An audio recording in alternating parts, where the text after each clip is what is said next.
ప్రభుత్వంపై మాజీ మంత్రి రోజా మరోసారి ధ్వజమెత్తారు. కూటమి ప్రభుత్వంలో మనుషులకే కాదు చివరికి ఆ దేవుడికి కూడా నిద్ర లేకుండా పోతుందని పేర్కొన్నారు.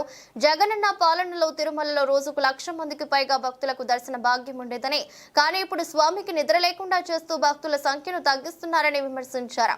దర్శనాల సంఖ్యను 60,000 వరకు పరిమితం చేస్తూ రోజుకు 7,000 నుంచి 10,000 వరకు బ్రేక్ దర్శనాలకు ప్రాధాన్యత ఇస్తున్నారంటూ టీటీడీని తప్పుపట్టారు. దీంతో సామాన్య భక్తులకు స్వామి దర్శనం మరింత దూరం అవుతుందని రోజా ఆవేదన వ్యక్తం చేశారు.